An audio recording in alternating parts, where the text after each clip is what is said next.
Praise the Lord. Blessing Karnataka TV പ്രോഗ്രാമിലേക്ക് എല്ലാ പ്രേക്ഷകർക്കും യേശുക്രിസ്തുവിൻ്റെ നാമത്തിൽ എൻ്റെ സ്നേഹവന്ദനം. കഴിഞ്ഞ എപ്പിസോഡ് എല്ലാവർക്കും അനുഗ്രഹവും വിടുതലുമായിരുന്നു എന്ന് അറിയുവാൻ സാധിച്ചതിൽ ദൈവത്തിന് സ്തോത്രം. ഇന്ന് ഞാൻ നിങ്ങളോട് സംസാരിക്കുവാൻ ഇഷ്ടപ്പെടുന്ന വിഷയം ദൈവത്തിൻ്റെ ഇഷ്ടം. മത്തായിയുടെ സുവിശേഷം 7-ാം അധ്യായം 21-ാമത്തെ വാക്യം. എന്നോട് കർത്താവേ കർത്താവേ എന്ന് പറയുന്നവൻ ഏവനുമല്ല, സ്വർഗസ്ഥനായ എൻ്റെ പിതാവിൻ്റെ ഇഷ്ടം ചെയ്യുന്നവനത്രേ സ്വർഗരാജ്യത്തിൽ കടക്കുന്നത്. ഒരു വാക്ക് പ്രാർത്ഥിക്കാം. ദൈവമേ, സ്തോത്ര കർത്താവേ, പ്രീതിയുള്ള സ്വർഗീയ തന്തയെ, അപ്പച്ച, നീ ഞങ്ങളെ അനുഗ്രഹിക്കണമേ. നിന്റെ തിരുസാന്നിധ്യം കൂടെ ഇരിക്കണമേ. വചനം നിൻ്റേതാണപ്പ, ഞങ്ങൾ ഓരോരുത്തരും നിൻ്റേതാണപ്പ. നീ ഞങ്ങളോട് സംസാരിക്കണമേ. പരിശുദ്ധാത്മനെ നീ സംസാരിക്കണമേ. മനുഷ്യ സ്വരമല്ലപ്പ, നിന്റെ സ്വരം കേൾപ്പാൻ നീ ഇടയാക്കണമേ. ഞാനോ കുറയണം, നീയോ വളരണമപ്പ. യേശുവേ, നീ കൂടെ ഇരുന്ന് പ്രവർത്തിക്കണമേ. സാലോമൻ്റെ യേശു ക്രിസ്തുവിൻ്റെ നാമത്തിൽ കൃപയോടെ കേൾക്കണമേ. ആമേൻ. എന്നോട് കർത്താവേ കർത്താവേ എന്ന് പറയുന്നവൻ ഏവനുമല്ല, സ്വർഗസ്ഥനായ എൻ്റെ പിതാവിൻ്റെ ഇഷ്ടം ചെയ്യുന്നവനത്രേ സ്വർഗരാജ്യത്തിൽ കടക്കുന്നത്. ദൈവമേ ദൈവമേ എന്ന് വിളിച്ചത് കൊണ്ടോ, യേശുവേ യേശുവേ എന്ന് വിളിച്ചത് കൊണ്ടോ, കർത്താവേ കർത്താവേ എന്ന് വിളിച്ചത് കൊണ്ടോ ഒന്നും നമ്മൾ സ്വർഗരാജ്യത്തിൻ്റെ അംഗമായി തീരത്തില്ല. ദൈവത്തിൻ്റെ ഹിതപ്രകാരം, ദൈവത്തിൻ്റെ ഇഷ്ടപ്രകാരം ആര് ജീവിക്കുന്നോ അവർക്ക് മാത്രമേ സ്വർഗരാജ്യത്തിൻ്റെ അവകാശികളായി തീരുവാൻ സാധിക്കത്തുള്ളൂ. അതായത് ദൈവ ഇഷ്ടം എന്താണ്? യോഹന്നാന്റെ സുവിശേഷം 6-ാം അധ്യായം 40-ാമത്തെ വാക്യം. പുത്രനെ നോക്കിക്കൊണ്ടേ അവനിൽ വിശ്വസിക്കുന്ന ഏവനും നിത്യജീവൻ ഉണ്ടാകണമെന്നാകുന്നു എൻ്റെ പിതാവിൻ്റെ ഇഷ്ടം. ഞാൻ അവനെ ഒടുക്കത്തെ നാളിൽ ഉയർത്തെഴുന്നേൽപ്പിക്കും. മനുഷ്യവർഗത്തെ രക്ഷിക്കാൻ വേണ്ടി പിതാവായ ദൈവം യേശുക്രിസ്തുവിനെ ഈ ലോകത്തിലേക്ക് അയച്ചു. ആ യേശുക്രിസ്തു മനുഷ്യവർഗത്തിൻ്റെ പാപത്തിനു വേണ്ടി മരിച്ചടക്കപ്പെട്ട് 3-ാം ദിവസം ഉയർത്തെഴുന്നേറ്റ് ഇന്ന് ജീവിക്കുന്ന ദൈവം, നമ്മുടെ മധ്യത്തിൽ വസിക്കുന്ന ദൈവമാണ് നമ്മുടെ യേശുക്രിസ്തു. ആ യേശുക്രിസ്തുവിനെ വിശ്വസിച്ച് നമ്മുടെ പാപങ്ങളെ ഏറ്റുപറഞ്ഞ് കർത്താവായ യേശുവിനെ സ്വന്തം രക്ഷകനാക്കി സ്വീകരിച്ച് നിത്യജീവൻ പ്രാപിക്കണമെന്നുള്ളതാണ് ദൈവത്തിൻ്റെ ഇഷ്ടം. നിത്യജീവൻ, അതിനു വേണ്ടിയാണ് നമ്മൾ ഓരോരുത്തരും ഈ കഷ്ടപ്പെടുന്നത്. നമുക്ക് നിത്യജീവൻ വേണം. അതാണ് ദൈവത്തിൻ്റെ ഇഷ്ടം. ആരും നശിച്ചു പോകുന്നത് ദൈവത്തിന് ഇഷ്ടമല്ല. അതുപോലെ തന്നെ നമ്മളെ പരിശുദ്ധരായി ജീവിക്കണമെന്നാണ് ദൈവത്തിൻ്റെ ഇഷ്ടം. 1 തെസ്സലോനി 4-ാം അധ്യായം 3-ാമത്തെ വാക്യം. ദൈവത്തിൻ്റെ ഇഷ്ടമോ നിങ്ങളുടെ ശുദ്ധീകരണം തന്നെ. പ്രിയ മക്കളെ, ദൈവത്തിൻ്റെ ഇഷ്ടം നമ്മൾ പരിശുദ്ധരായി ജീവിക്കണമെന്നുള്ളതാണ്.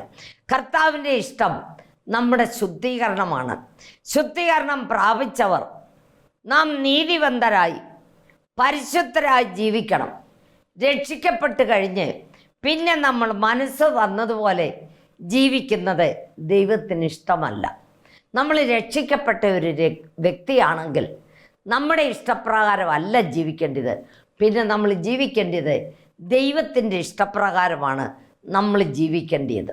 1 പത്രോസ് 1-ാം അധ്യായം 15-ാമത്തെ വാക്യത്തിൽ, നിങ്ങളെ വിളിച്ച വിശുദ്ധന് ഒത്തവണ്ണം അനുസരണമുള്ള മക്കളായി എല്ലാ നടപ്പിലും വിശുദ്ധരാകുവീൻ. എല്ലാ നടപ്പിലും നമ്മൾ വിശുദ്ധരായിട്ട്, നമ്മളെ വിളിച്ച വിശുദ്ധനൊത്തവണ്ണം അനുസരണമുള്ള മക്കളായി എല്ലാ നടപ്പിലും വിശുദ്ധരാകണമെന്നാണ് ദൈവം നമ്മൾ ആഗ്രഹിക്കുന്നത്. 1 തെസ്സലോനി 5-ാം അധ്യായം 17-18 വാക്യം. ഇടവിടാതെ പ്രാർത്ഥിപ്പിൻ, എല്ലാറ്റിനും സ്തോത്രം ചെയ്യുവിൻ. ഇതല്ലോ നിങ്ങളെക്കുറിച്ച് ക്രിസ്തുയേശുവിൽ ദൈവ ഇഷ്ടം. നമ്മൾ എപ്പോഴും പ്രാർത്ഥിക്കുന്നവരായിരിക്കണം. അതെങ്ങനെ എപ്പോഴും പ്രാർത്ഥിക്കുന്നെന്ന് നിങ്ങൾ ഓർക്കും. നമുക്ക് സമയം കിട്ടുമ്പോഴൊക്കെ നമ്മൾ ദൈവസന്നിധിയിൽ താണിരുന്ന് നമ്മുടെ ആവശ്യ ഭാരങ്ങൾ ദൈവസന്നിധിയിൽ വെച്ച് നമ്മൾ പ്രാർത്ഥിക്കണം. നിങ്ങൾ ജോലി ചെയ്തുകൊണ്ടിരിക്കുമ്പോഴും അടുക്കളയിൽ പാചകം ചെയ്തുകൊണ്ടിരിക്കുമ്പോഴും നമ്മുടെ മനസ്സ് എവിടെയായിരിക്കണം? ദൈവത്തിലായിരിക്കണം. അങ്ങനെ നമ്മൾ പ്രാർത്ഥിക്കുന്നവരായിരിക്കണം. എപ്പോഴും ദിവസം 3 പ്രാവശ്യം നമ്മൾ സമയമെടുത്തിരുന്ന് രാവിലെ ഉച്ചയ്ക്കും വൈകിട്ടും സമയമെടുത്ത് പ്രാർത്ഥിക്കണം. ദൈവം നമുക്ക് ചെയ്ത ഉപകാരങ്ങളെ ഓർത്ത് നമ്മൾ സ്തുതിക്കുന്നവരായിരിക്കണം. എപ്പോഴും നമ്മുടെ വായിൽ സ്തുതിയും സ്തോത്രവും ഉണ്ടായിരിക്കണം. നമ്മളെപ്പോഴും ദൈവത്തെ സ്തുതിക്കുന്നവരായിരിക്കണം. അതുപോലെ തന്നെ കഷ്ടം അനുഭവിക്കുന്നത് ദൈവത്തിന് ഇഷ്ടമാണ്. 1 പത്രോസ്, സാലുക്കുട്ടിയല്ല പറയുന്നത്, വചനത്തിൽ കൂടാണ് പറയുന്നത്.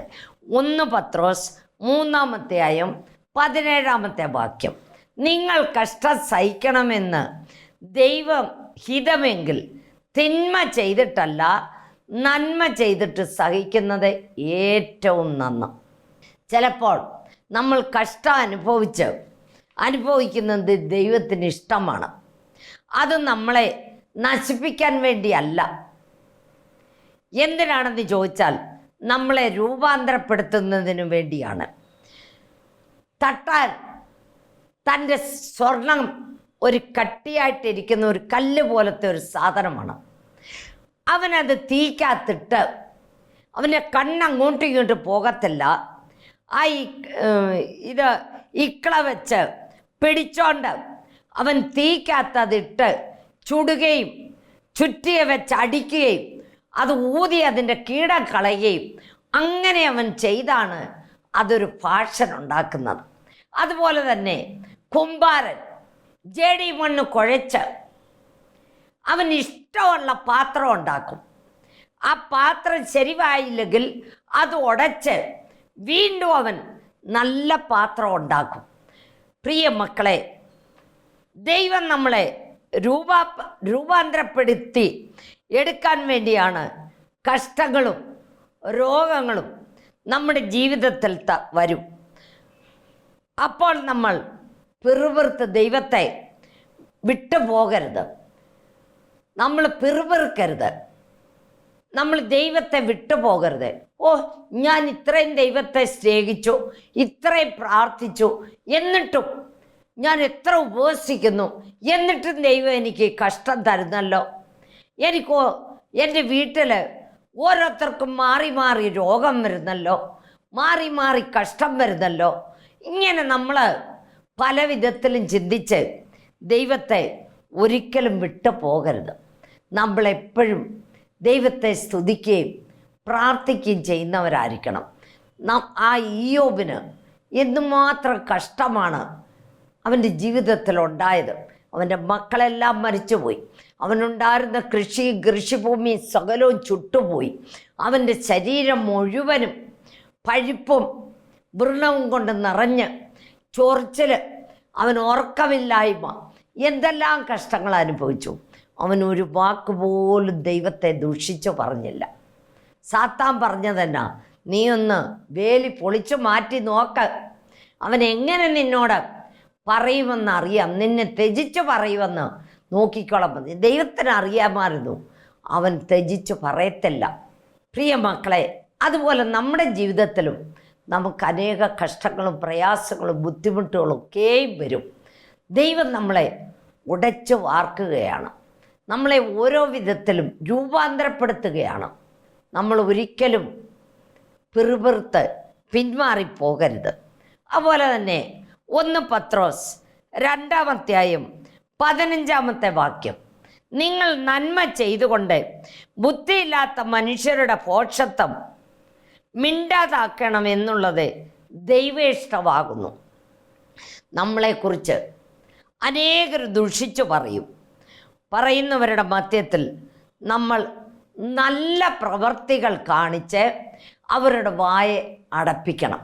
അനേകർ നമ്മളെക്കുറിച്ച് ദുഷിക്കുകയും പഴിക്കുകയും നിന്ദിക്കുകയും എല്ലാം ചെയ്യും.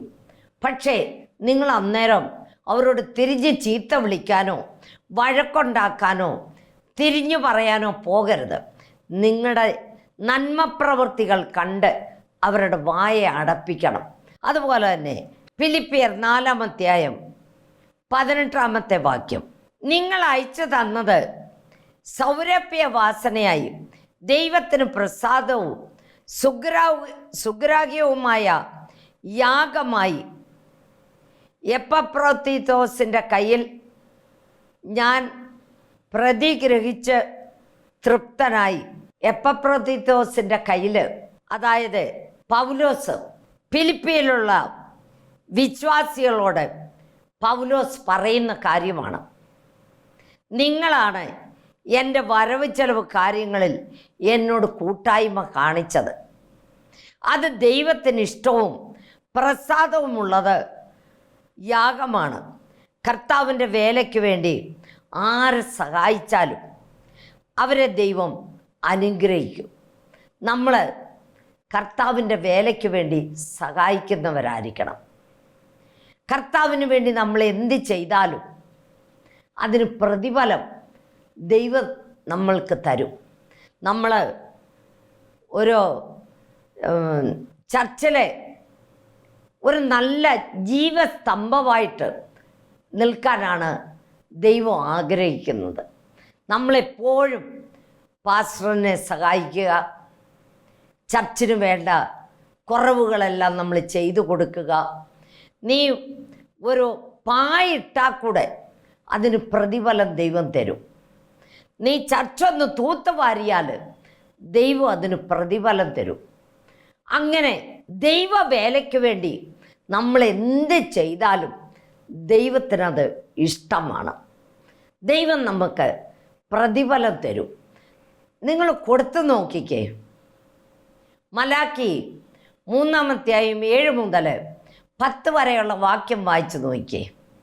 നമ്മൾ ദൈവത്തിന് വേണ്ടി എന്ത് ചെയ്താലും സ്വർഗീയ വാതിൽ തുറന്ന് നിൻ്റെ വീട്ടിൽ സ്ഥലം പോരാത്ത വിധത്തിൽ ഞാൻ നിനക്ക് അനുഗ്രഹത്തെ പകരുകയില്ലയോ? നീ എന്നെ സേനാധീശനായ യഹോവയാണ് നിങ്ങളോട് പറയുന്നതെന്നാണ് പറഞ്ഞിരിക്കുന്നത്. ദൈവമാണ് പറഞ്ഞിരിക്കുന്നത്, അല്ലാതെ വെറുതെ ആരും പറഞ്ഞതല്ല. ദൈവമാണ് പറഞ്ഞിരിക്കുന്നത്. നീ കൊടുത്തു നോക്കിക്കേ, ദൈവം നിനക്ക് ഇരട്ടിക്കിരട്ടി ആശീർവാദവും അനുഗ്രഹവും നിൻ്റെ വീട്ടിൽ പകരുകയില്ലയോ? നീ വായിച്ചു നോക്കിയാൽ പോരാ, അതനുസരിച്ച് നിങ്ങൾ പ്രവർത്തിക്കണം. ദൈവം അപ്പോൾ നിങ്ങളുടെ കുടുംബത്തെയും നിങ്ങളുടെ മക്കളുടെ മക്കളെയും ദൈവം അനുഗ്രഹിക്കും. ആത്മീയമായും അനുഗ്രഹിക്കും, ഭൗമികമായും അനുഗ്രഹിക്കും. നമ്മളെ ദൈവം ഒരിക്കലും കൈവിടുന്ന ദൈവമല്ല.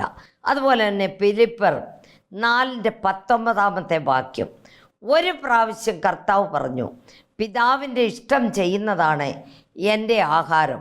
അതുപോലെ നമുക്കും പറയാം, കർത്താവേ നിൻ്റെ ഇഷ്ടം ചെയ്യുന്നതാണ് എൻ്റെ ആഗ്രഹം എന്ന് പറഞ്ഞ് നമ്മൾ ദൈവസന്നിധിയിൽ നമ്മളെ തന്നെ താഴ്ത്തി ഏൽപ്പിക്കണം. ദൈവത്തിൻ്റെ ഇഷ്ടത്തിന് നമ്മളെ ഏൽപ്പിച്ചു കൊടുക്കണം. നമ്മുടെ ഇഷ്ടപ്രകാരം നമ്മൾ ജീവിച്ചാൽ നമുക്ക് സ്വർഗരാജ്യത്തിൽ പോകുവാനോ നിത്യരാജ്യത്തിൽ പോകുവാനോ സാധിക്കത്തില്ല. നമ്മൾ നമ്മുടേതായ ഇഷ്ടപ്രകാരം ജീവിക്കരുത്. ദൈവത്തിൻ്റെ ഇഷ്ടപ്രകാരം, ദൈവത്തിൻ്റെ ഇഷ്ടം എന്താണെന്ന് ഞാൻ നിങ്ങളോട് പറഞ്ഞു. ദൈവ ഇഷ്ടം എന്താണെന്നുള്ളത് പുത്രനെ നോക്കിക്കൊണ്ട് അവനിൽ വിശ്വസിക്കുന്ന ഏവനും നിത്യജീവൻ ഉണ്ടാകണമെന്നാവുന്നു എൻ്റെ പിതാവിൻ്റെ ഇഷ്ടം. കണ്ടോ, നമ്മൾ നിത്യജീവൻ ഉണ്ടാകണം. അതുപോലെ തന്നെ നമ്മളെ പരിശുദ്ധരായി ജീവിക്കണം. കഴിഞ്ഞ ദിവസം ഞങ്ങൾ ഒരു വീട്ടിൽ പോയി. ഒരു വീട്ടിൽ ചെന്ന് അവിടുത്തെ മക്കളെ എല്ലാം വിളിച്ചു കൂട്ടിയിരുത്തി.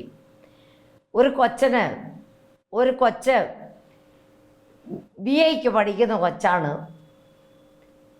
അവനോട് ഞാൻ ചോദിച്ചു, നീ ഇന്ന് ബൈബിൾ വായിച്ചോ എന്ന് ചോദിച്ചു. ഇല്ല എന്ന് പറഞ്ഞു. പ്രാർത്ഥിച്ചോ എന്ന് ചോദിച്ചു.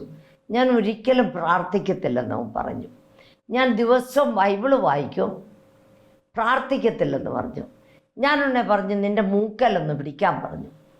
മൂക്കെ പിടിച്ചുകൊണ്ട് നിനക്ക് എത്ര നേരം ഇരിക്കാൻ പറ്റുമെന്ന് ചോദിച്ചു. ഒരു 5 മിനിറ്റ് ഇരിക്കുക, അത് കഴിഞ്ഞിരിക്കാൻ പറ്റുക എന്ന് പറഞ്ഞു. ഞാൻ പറഞ്ഞു, മോനെ, നമ്മുടെ പ്രാർത്ഥന എന്ന് പറയുന്നത് നമ്മുടെ ശ്വാസമാണ്. ശ്വാസമില്ലാതെ നമുക്കിരിക്കാൻ പറ്റത്തില്ല.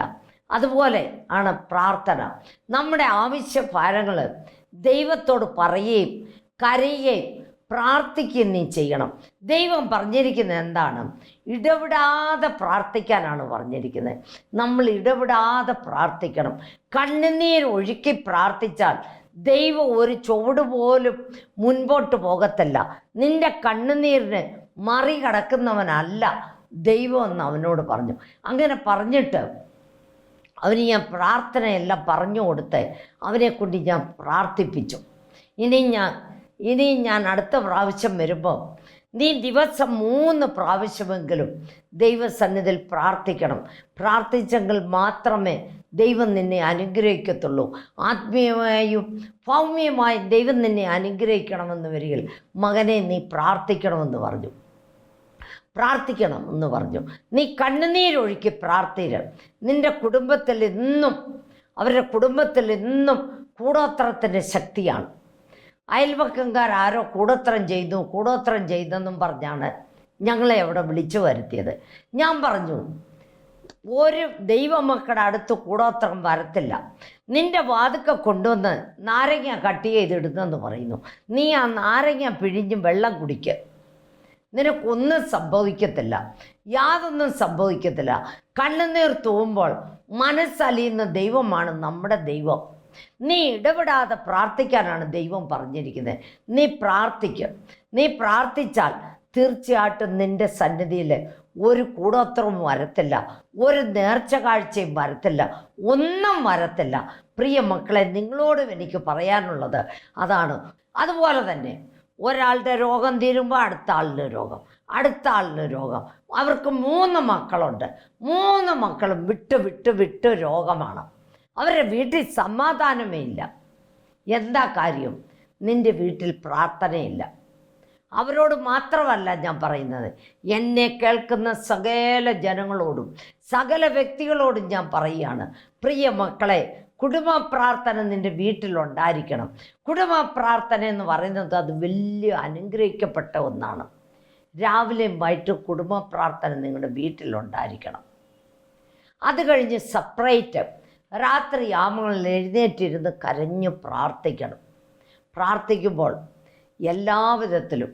ഇന്ന് ഒരമ്മച്ചി എനിക്ക് ഫോൺ ചെയ്ത് പറയുന്നു, അവരുടെ മകന് 40 വയസ്സായി, അവൻ്റെ വിവാഹം നടന്നിട്ടില്ല.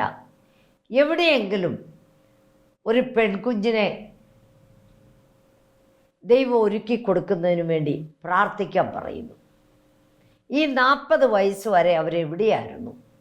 നിൻ്റെ വീട്ടിൽ കുടുംബ പ്രാർത്ഥനയില്ല, നിൻ്റെ വീട്ടിൽ സമാധാനമില്ല, നിൻ്റെ വീട്ടിൽ ശാന്തിയില്ല. എന്താണ് കാരണം? പ്രാർത്ഥനയില്ല. നമ്മൾ ദിനചര്യകൾ ചെയ്യുന്ന പോലെ നമ്മൾ പ്രാർത്ഥിച്ചാൽ ദൈവം കേൾക്കത്തില്ല പ്രാർത്ഥന. ദൈവം നമ്മളോട് പറഞ്ഞിരിക്കുന്നത് ഇടപെടാതെ പ്രാർത്ഥിക്കാനാണ്. അതുപോലെ തന്നെ സ്തുതി സ്തോത്രം നമ്മുടെ വായിലുണ്ടായിരിക്കണം. എപ്പോഴും നമ്മൾ സ്തുതിക്കുന്നവരായിരിക്കണം, പ്രാർത്ഥിക്കുന്നവരായിരിക്കണം. ഇടപെടാതെ പ്രാർത്ഥിക്കാനാണ് പറഞ്ഞിരിക്കുന്നത്. നിങ്ങൾ കുടുംബ പ്രാർത്ഥന മുടക്കരുത്. ദൈവം മുകളിലേക്ക് കയറിപ്പോയപ്പോൾ പറഞ്ഞത് എന്താണ്?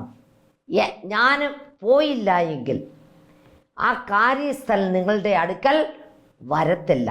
ഞാൻ പോയി ആ കാര്യസ്ഥനെ നിങ്ങളുടെ അടുക്കൽ അയക്കും. അതാണ് പരിശുദ്ധാത്മാവ്. ആ പരിശുദ്ധാത്മാവിൻ്റെ ശക്തി നമ്മുടെ മേൽ വന്നു കഴിയുമ്പോൾ യെരുശലേമിലും യഹൂദിയയിലും ശമര്യയിലും ഭൂമിയുടെ അറ്റത്തോളം അവൻ്റെ സാക്ഷിയായിരിക്കാനാണ് പറഞ്ഞിരിക്കുന്നത്. പ്രാർത്ഥിക്കാത്ത വ്യക്തി നീ എവിടുന്ന സാക്ഷി ആകുന്നത്? നീ ബൈബിള് വചനം നിൻ്റെ വായിൽ എപ്പോഴും ഉണ്ടായിരിക്കണം. ഉണ്ടെങ്കിൽ നിൻ്റെ വീട്ടിൽ കൂടോത്രം വരത്തില്ല, നിൻ്റെ വീട്ടിൽ യാതൊരു നേർച്ച കാഴ്ചയും വരത്തില്ല. അത് ഭയന്ന് ഓടും. അവരുടെ വീടിന് ചുറ്റും തീമതിലാണ്. ആ തീമതിൽ കാരണം എനിക്കവിടെ പോകാൻ പറ്റത്തില്ലെന്നും പറഞ്ഞ് സാത്താൻ എന്താ ചെയ്യുന്നത്? തിരിച്ചോടും. പ്രിയ മക്കളെ, നമ്മളെപ്പോഴും പ്രാർത്ഥിക്കുന്നവരായിരിക്കണം. നമ്മൾ വചനത്തിൽ വേരൂന്നി വളരുന്നവരായിരിക്കണം. വചനം നമ്മളിലും നമ്മളെ ദൈവത്തിലും വസിക്കുന്നവരായിരിക്കണം. അതാണ് നമ്മുടെ ദൈവത്തിൻ്റെ ഇഷ്ടം. എങ്കിൽ മാത്രമേ നമുക്ക് നിത്യജീവനിൽ പോകാൻ സാധിക്കത്തുള്ളൂ. നിത്യജീവനിൽ പോകണമെന്ന് വരികയിൽ, സ്വർഗരാജ്യത്തിൽ പോകണമെന്ന് വരികയിൽ നമ്മൾ ദൈവത്തിൻ്റെ ഇഷ്ടം അനുസരിച്ചും വചനം അനുസരിച്ചും നമ്മൾ ജീവിക്കണം. വചനം നമ്മുടെ കാലിന് ദീപവും പാതയ്ക്ക് പ്രകാശവുമായിരിക്കണം. വചനം എപ്പോഴും നമ്മുടെ വായിലുണ്ടായിരിക്കണം. കാണാതെ പഠിക്കണം. കാണാതെ പഠിച്ചത് വായിൽ അത് പറഞ്ഞുകൊണ്ട് നടക്കണം. പറഞ്ഞുകൊണ്ട് നടക്കുമ്പോൾ ഒരു സാത്താനും നമ്മുടെ അടുത്ത് വരത്തില്ല, ഒരു കൂടോത്രവും നമ്മുടെ അടുത്ത് വരത്തില്ല, ഒരു നേർച്ച കാഴ്ചയും നമ്മുടെ അടുത്ത് വരത്തില്ല, ഒന്നും വരത്തില്ല. നിങ്ങൾ ഭയപ്പെടരുത്. ഭയത്തിൻ്റെ ആത്മാവല്ല ദൈവത്തിൻ്റെ ആത്മാവ്. പ്രിയ മക്കളെ, നിങ്ങൾ ഭയപ്പെടരുത്. എന്നെ കേൾക്കുന്ന പ്രിയ സഹോദര സഹോദരി, നിങ്ങൾ ഭയപ്പെടരുത്. നിങ്ങൾക്ക് കടഭാരം കാണും. എൻ്റെ വീട് ജപ്തി ചെയ്യാൻ പോകുന്നു, അയ്യോ ഞാൻ എന്ത് ചെയ്യും? നീ ഒരു ദൈവമകളാണെങ്കിൽ, നീ ഒരു ദൈവ പൈതലാണെങ്കിൽ, നീ പ്രാർത്ഥിക്കുന്ന ഒരു വ്യക്തിയാണെങ്കിൽ നിൻ്റെ വീട് ജപ്തി ചെയ്യത്തില്ല. നീ ധൈര്യമായിട്ട് നിൽക്കുക. എൻ്റെ ദൈവം എന്നെ നടത്തും. അതുപോലെ തന്നെ നമ്മുടെ നാട്ടിൽ ഓരോരുത്തർ പറയും, നീ 1000 കിട്ടിയാൽ, 1000 രൂപ കിട്ടിയാൽ നിനക്ക് 10,000 രൂപ കിട്ടും, നിനക്ക് 10,000 കിട്ടിയാൽ നിനക്ക് 1,00,000 കിട്ടും. അയ്യോ, അപ്പോഴത്തേക്ക് ആൾക്കാരെല്ലാം പോയി കെട്ടുക. ഒടുവിൽ വീട്ടിലത്തെ പാത്രങ്ങളെല്ലാം വിറ്റായിരിക്കും കെട്ടുന്നത്. അങ്ങനാണ് നിൻ്റെ കുടുംബം നശിക്കുന്നത്. നീ ഒരു ദൈവ പൈതലാണെങ്കിൽ നീ ഒന്നും കെട്ടാൻ പോകണ്ട. യാതൊന്നിനും ദൈവത്തിന് ഇഷ്ടമില്ലാത്ത യാതൊരു പ്രവൃത്തിയും ചെയ്യാൻ പോകരുത്. കാരണം അനേകർ എനിക്ക് ഫോൺ ചെയ്ത് കരയുന്നുണ്ട്, എൻ്റെ അത്ര രൂപ പോയി, ഇത്ര രൂപ പോയി, അവിടെ പോയി എന്തിനു പറയുന്നത്. പ്രിയ മക്കളെ, നിങ്ങൾ അതിനൊന്നും പോകരുത്. ഞാൻ ഒരു സാക്ഷി പറയാൻ ആഗ്രഹിക്കുന്നു.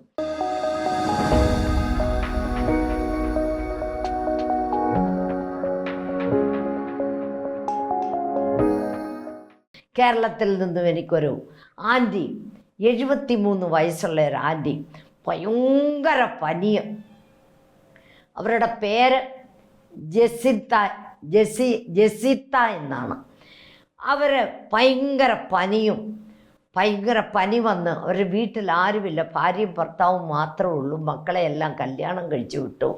അവർ കരഞ്ഞും കൊണ്ട് എനിക്ക് ഫോൺ ചെയ്തു, എനിക്ക് പനി കൊണ്ട് എനിക്ക് എണീക്കാൻ മേല, നടക്കാൻ മേല, ഒരുപാട് ഗുളികകളെല്ലാം കഴിച്ചിട്ടും ഒരു കുറവും കിട്ടുന്നില്ല, അതുപോലെ തന്നെ എൻ്റെ കാലും പൊങ്ങുന്നില്ല, ഞാൻ ഇന്നൊന്നും ഉണ്ടാക്കിയിട്ടില്ലെന്നും പറഞ്ഞ് അവർ അവർ കരഞ്ഞുകൊണ്ട് ഫോൺ ചെയ്തു. ഞാൻ ആ ആൻറ്റിക്ക് വേണ്ടി പ്രാർത്ഥിച്ച് 1 ഗ്ലാസ് വെള്ളം കുടിക്കാൻ കൊടുത്തു. എണ്ണ പ്രാർത്ഥിച്ചെടുത്ത് ആ ആൻറ്റിയുടെ കാലയിലോട്ട് പുരട്ടാൻ പറഞ്ഞു. മുട്ടിന് താഴോട്ടും നിങ്ങൾക്ക് എവിടെ വേദനയുണ്ടോ അവിടെ എല്ലാം പുരട്ടാൻ പറഞ്ഞു. പുരട്ടി. ഞാനൊന്നും ചെയ്തില്ലേ. എനിക്ക് അവരാരാണെന്ന് പോലും അറിയത്തില്ല. ഫോണിൽ കൂടെ കണ്ടിട്ടേ ഉള്ളൂ, ഫോണിൽ കൂടെ കേട്ടിട്ടേ ഉള്ളൂ അവരുടെ സ്വരം. ഞാൻ അവർക്ക് വേണ്ടി പ്രാർത്ഥിച്ചു. ഞാൻ ഫോൺ വെച്ചു. രാത്രി ആയപ്പോൾ എനിക്ക് ഫോൺ ചെയ്ത് പറയുന്നു, ആൻറ്റി എൻ്റെ പനി, ആൻറ്റി പ്രാർത്ഥിച്ച ഉടനെ, മോളെ നീ പ്രാർത്ഥിച്ച ഉടനെ ആ ആൻറ്റിയുടെ പനിയും പോയി, കാലുവേദനയും പോയി. ഞാൻ എഴുന്നേറ്റ് ചോറും കൂട്ടാനും ഉണ്ടാക്കി ഞാൻ കഴിച്ചു. നമ്മുടെ ദൈവം ആരാണ് മക്കളെ? നമ്മുടെ ദൈവം ജീവിക്കുന്ന ദൈവമാണ്. ദൈവം എനിക്ക് അധികാരം തന്നിരിക്കുകയാണ് രോഗികൾക്ക് വേണ്ടി പ്രാർത്ഥിക്കുവാൻ, എന്നെ തേച്ച് പ്രാർത്ഥിക്കാനായിട്ട് നമുക്ക് ദൈവം ബൈബിളിൽ അധികാരം ബൈബിളിൽ പറഞ്ഞിരിക്കുന്നു, നമുക്കും അധികാരം തന്നിരിക്കുകയാണ്. ആ അധികാരത്തിന്മേലെ നമ്മൾ പ്രാർത്ഥിക്കുകയാണ്. പ്രിയ മക്കളെ, ദൈവമാണ് പ്രവർത്തിക്കുന്നത്. എനിക്ക് വല്ലതും ചെയ്യാൻ പറ്റുമോ? ഞാൻ ഒന്നുമില്ലാത്തവളാണ്, എനിക്കതിനുള്ള യാതൊരു ഇതുമില്ല. പക്ഷേ എൻ്റെ അപ്പച്ചൻ എൻ്റെ ആലയത്തിൽ വസിക്കുന്നുണ്ട്. അപ്പച്ചൻ്റെ നിഴലടിക്കുമ്പോഴേ രോഗികൾ സൗഖ്യമാകും. അതുപോലെ ഇവിടെ നടക്കുന്ന ഓരോ സംഭവങ്ങൾ പറഞ്ഞാൽ സമയമില്ല. എന്തെല്ലാം കാര്യങ്ങളാണ് ഇവിടെ നടക്കുന്നതെന്നറിയോ? വീണ് കിടന്ന് ഉരുണ്ട് കാറി വിളിച്ചാണ് ഞാൻ പൊക്കോളാമെന്ന്. ഞാനൊന്നും ചെയ്യുന്നില്ല. എനിക്കൊന്നും ചെയ്യാൻ പറ്റത്തില്ല. എനിക്കൊന്നറിയാം, എൻ്റെ അപ്പച്ചൻ എൻ്റെ ആലയത്തിലുണ്ട്. അവൻ്റെ നിഴലടിക്കുമ്പോഴേ രോഗികൾ സൗഖ്യമാകും, ഭൂതങ്ങൾ വിട്ടുപോകും, അനേക അത്ഭുത പ്രവൃത്തികൾ നടക്കുന്നുണ്ട്. ഞാൻ നിങ്ങളോട് പറയുന്നു, നിങ്ങൾക്ക് എന്ത് കഷ്ടമുണ്ടെങ്കിലും, നിങ്ങൾ ദൈവ ഇഷ്ടപ്രകാരം ജീവിക്കുന്ന ഒരു വ്യക്തിയാണെങ്കിൽ നിങ്ങൾക്കിപ്പം തന്നെ സൗഖ്യമാകും. നിങ്ങൾക്ക് മുട്ട കുത്താൻ പറ്റുന്നവർ മുട്ട കുത്തുക. നിങ്ങളുടെ വേദനയുള്ള ഭാഗത്തൊരു കരം വയ്ക്കുക, ഒരു കരം മേളിലോട്ട് ഉയർത്തുക. ഞാൻ നിങ്ങൾക്ക് വേണ്ടി പ്രാർത്ഥിക്കാൻ പോവാണ്. ഹല്ലേലൂയ. സ്തോത്രം, സ്തോത്രം, സ്തോത്രം. കരുണാസമ്പന്ന നിത്യനുമായ ഞങ്ങളുടെ വാഴ്ത്തപ്പെട്ട സ്വർഗസ്ഥ പിതാവേ, അപ്പച്ച, ഞങ്ങൾ നിന്റെ സന്നിധിയിലേക്ക് വരുന്നപ്പ നീ കൈവിടല്ലപ്പ. ഒരിക്കലും നശിച്ചു പോവാൻ നീ സമ്മതിക്കല്ലപ്പ. തളർന്നും ക്ഷീണിച്ചു പോവാൻ നീ സമ്മതിക്കല്ലപ്പ. നിന്റെ ഇഷ്ടപ്രകാരം ജീവിക്കുന്ന മക്കളാക്കി ഞങ്ങളെ തീർക്കണമേ കർത്താവേ. ഞങ്ങളുടെ ഇഷ്ടപ്രകാരം ഞങ്ങൾ ജീവിക്കുവാൻ വിടല്ലപ്പ. നിന്റെ ഇഷ്ടപ്രകാരം ജീവിക്കുവാൻ നീ ഇടയാക്കണമേ. പരിശുദ്ധതയോടെ ജീവിക്കുവാൻ നീ ഇടയാക്കണമേ കർത്താവേ. നിന്റെ ഇഷ്ടപ്രകാരം ജീവിക്കുവാൻ നീ ഇടയാക്കണമേ അപ്പ. ഞങ്ങൾ ഇടപെടാതെ പ്രാർത്ഥിക്കുന്ന മക്കളാക്കി തീർക്കണമേ. യാവാകലും നിന്നെ സ്തുതിക്കുന്ന മക്കളാക്കി തീർക്കണമേ കർത്താവേ. കൈവിടല്ലപ്പ. ഞങ്ങൾ നിനക്ക് വേണ്ടി കൊടുക്കുന്നവര് കർത്താവേ, നിന്നെ സ്നേഹിക്കുന്ന മക്കളാക്കി ഞങ്ങളെ തീർക്കണമേ. കൊടുക്കുന്ന മക്കളാക്കി തീർക്കണമേ അപ്പ. കർത്താവേ, നിന്റെ വേലയ്ക്ക് വേണ്ടി ആരെന്ത് ചെയ്താലും അവരെ നീ അനുഗ്രഹിക്കുമല്ലോ കർത്താവേ. അവർക്ക് ഇരട്ടിക്കരട്ടി അനുഗ്രഹം നീ കൊടുക്കുമല്ലോ കർത്താവേ. നീ കൊടുക്കണമേ അപ്പ. നീ കൊടുക്കണമേ അപ്പ. നീ അനുഗ്രഹിക്കണമേ അപ്പ.